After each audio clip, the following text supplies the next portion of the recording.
और last match में जो हमने यूएई के अगेंस्ट खेला उसमें हमने हारिस रऊफ की वापसी देखी, एक स्पिनर सुफियान मुकीम को हमने ड्रॉप किया। आपके ख्याल में सेम कॉम्बिनेशन होना चाहिए अगेंस्ट इंडिया, जो कि स्पिन बहुत अच्छा खेलते हैं, वैसे तो फास्ट बॉलिंग भी बहुत अच्छा खेलते हैं, उसी कॉम्बिनेशन के साथ जाना चाहिए, 3 spinners and Fahim Ashraf as an allrounder और शाहीन शाह अफरीदी? मुझे लगता है, देखिए ना, पहले अपनी स्ट्रेंथ तो आप डिफाइन करें ना। इस वक्त जो बड़ा मसला मुझे यही है कि आपकी बैटिंग और बॉलिंग में स्ट्रेंथ क्या है।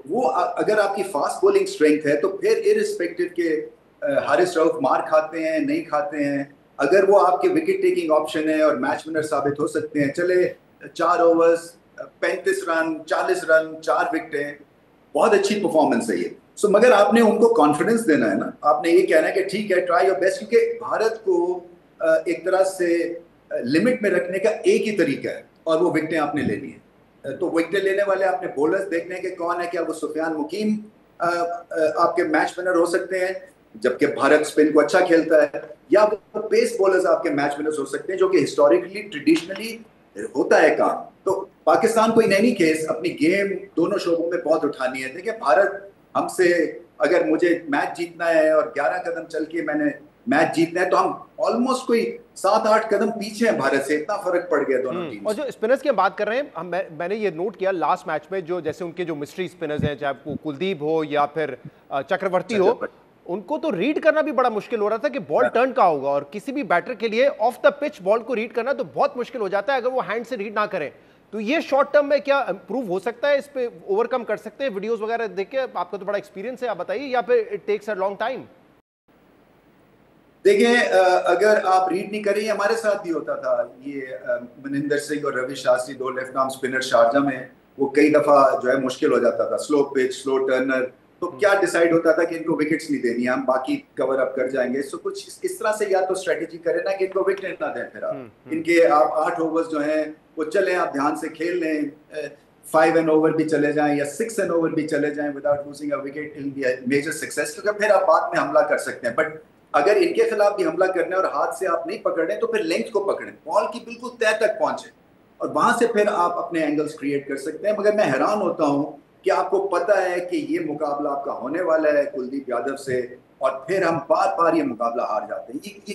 ये मुझे समझ नहीं आती है कि अपनी रिस्पेक्ट के लिए, अपनी ईगो के लिए, दुनिया को बताने के लिए भी बंदा जो है वो एक्स्ट्रा प्रैक्टिस करता है। चाहे आपने बात की कि वीडियोस देखें या नेट्स पे जाएं और प्रैक्टिस में ऐसे बॉलर्स बुलाएं, बल्कि मुकीम आपके पास है ना, तो मुझे हैरानी होती है कि एकदम से फ्रीज कर जाते हैं आप। इनकी बॉडी लैंग्वेज जैसे ही वो आता है ना, तो वही ऐसे लगता है कि बस अब हम मैच हमारे हाथ से गया नहीं गया। तो इनकी बॉडी लैंग्वेज बड़ी स्ट्रांग होनी है, और इनको बताना है कि हम भी यहाँ पे आए हुए हैं और क्रिकेट खेलने आए हुए हैं और आपसे जीतने आए हैं। अब ये बॉडी लैंग्वेज का बड़ा कल इंपॉर्टेंट रोल होगा। हमने देखा है पिछले मैच में क्या हुआ है, कुछ डिस्ट्रैक्शंस हैं। इंडिया तो शायद एक क्लैरिटी से आया था कि हमने हाथ नहीं मिलाना है, लेकिन हम obviously we were taken out of the situation, हमारे लिए बड़ा एक कंफ्यूजिंग सिचुएशन थी। तो अब कल what do you expect will happen?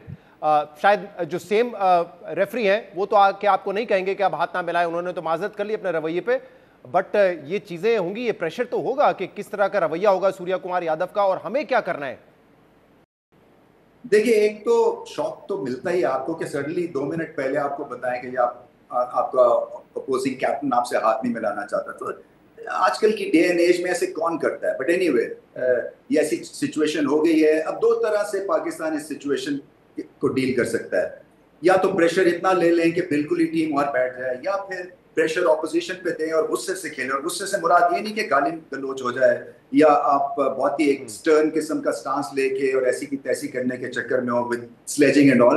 आपका बैट और बॉल देखे, मैं हमेशा, जब मैं था, मैंने बात भी पहले की है बाबर आजम से, जब भी मैं बात करता था मैं यही कहता था कि ये जो एक भारत को एक एहसास सा हो गया हुआ है कि पाकिस्तान को हम लेफ्ट हैंड से भी हरा सकते हैं। तो जब तक आप इनको हराएंगे नहीं या कंपेटिटिव नहीं रहेंगे, ये आप को हमेशा ये समझेंगे कि ये हमारे मुकाबले की टीम नहीं है। सो इनको जगाने के लिए और अपने आप को जगाने के लिए बेस्ट ऑप्शन ये है कि आप इनसे मैच जीतें। और मैंने कहा ना कि जब भारत और पाकिस्तान का मैच होता है ना, ये स्टैट्स पे नहीं होता है, ये कोई आपके एनालिटिकल पेज पे नहीं होता, ये जोश जज्बा ऑन द डे। और पाकिस्तान, देखें, इनको अच्छा खेलना चाहिए। एक तरह से ईगो हर्ट हुई है, आप जेंटलमैनली थे, आपके साथ वो सलूक नहीं हुआ है। सो एक कंट्रोवर्सी को पीछे डाल के और आपको बॉल को देखना है और कहना है कि losing is not an option. Her ball पे आप यही करें कि ये बॉल है और मैंने आउट नहीं होना, ये बॉल है और मैंने विकेट लेनी है। और आई होप माइंडसेट आपको एग्रेसिव होना आई चाहिए। होप ऐसा हो, क्योंकि ये इस गेम की जो स्पेशली पाकिस्तान इंडिया के मुकाबले होते हैं उसकी लेगेसी के लिए भी बड़ा इंपॉर्टेंट है, क्योंकि मैं देख रहा हूँ उस तरफ भी बॉर्डर पार भी एक एटीट्यूड है कि यार ये अब पाकिस्तान हमारे मुकाबले की टीम नहीं रही। फ्रैंकली हमारे यहाँ भी बहुत सारे लोग समझते हैं कि यार मैच देखने का फायदा नहीं, हम हार जाएंगे। तो ये एक कंपेटिटिवनेस बरकरार रहे, ये लेगेसी बरकरार रहे, उसके लिए भी जरूरी है कि अब हम दिखाएं, वरना शायद इंटरेस्ट लोग खो जाएंगे। लास्ट मैच में भी शायद फुल ग्राउंड नहीं था, 70-75% ऑक्यूपाइड था। देखिए बिल्कुल, ये आपने सही पॉइंट उठाया, इसलिए कि अब जो रिस्पॉन्सिबिलिटी हमारी है कि ये इस कॉन्टेस्ट को हम, ये नीडल वाला तो है, ये चले पॉलिटिक्स इसमें इन्वॉल्व होगी इसलिए सारी दुनिया देखेगी, बट मेरिट के ऊपर तो शायद बहुत सारे लोगों को पता है कि पाकिस्तान टीम स्ट्रगल करेगी। सो अब जो रिस्पॉन्सिबिलिटी पाकिस्तान टीम की है, पाकिस्तान क्रिकेट की है, पाकिस्तान क्रिकेट के सिस्टम की है कि आप जो है भारत को हराएं, ये बड़ा जरूरी है, ताकि ये फिर 50-50 बेस के ऊपर ये रिलेशनशिप और ये राइवलरी बनेगी। बहुत बहुत शुक्रिया।